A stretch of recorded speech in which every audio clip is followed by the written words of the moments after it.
Supreme കോടതി ജാമ്യം അനുവദിച്ച പശ്ചാത്തലത്തിൽ ജയിൽ മോചനത്തിനായി പൾസർ സുനി ഇന്ന് വിചാരണ കോടതിയെ സമീപിക്കും. ജാമ്യം നൽകിയ സുപ്രീം കോടതി ഉത്തരവ് നടപ്പിലാക്കണമെന്നാവശ്യപ്പെട്ട് ഹർജി നൽകും. എന്നാൽ 2 കേസുകളിൽ കൂടി ജാമ്യ നടപടികൾ പൂർത്തിയാക്കാനുള്ളതിനാൽ പൾസർ സുനിയുടെ ജയിൽ മോചനം വൈകാനാണ് സാധ്യത.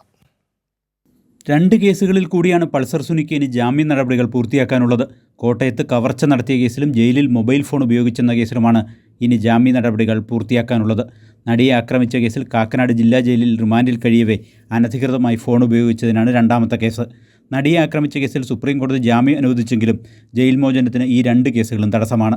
നടപടിക്രമങ്ങൾ പൂർത്തിയാക്കി ജയിൽ മോചനം സാധ്യമാക്കാൻ പൾസർ സുനിക്ക് ഇനി ദിവസങ്ങൾ കാത്തിരിക്കേണ്ടി വരും. പൾസർ സുനി വിചാരണ കോടതിയിൽ ഇത് സംബന്ധിച്ച് ഇന്ന് പ്രത്യേക ഹർജി നൽകും. സുപ്രീം കോടതി ഉത്തരവ് പ്രകാരം ജാമ്യവ്യവസ്ഥകൾ നടപ്പാക്കണമെന്നാണ് ആവശ്യം. എന്നാൽ പ്രതിക്ക് കർശന ജാമ്യവ്യവസ്ഥകൾ വേണമെന്ന ആവശ്യം പ്രോസിക്യൂഷൻ ഉന്നയിക്കും. ഇന്നും നാളെയും ഇതിൽ വിശദമായ വാദം കേൾക്കാനാണ് സാധ്യത.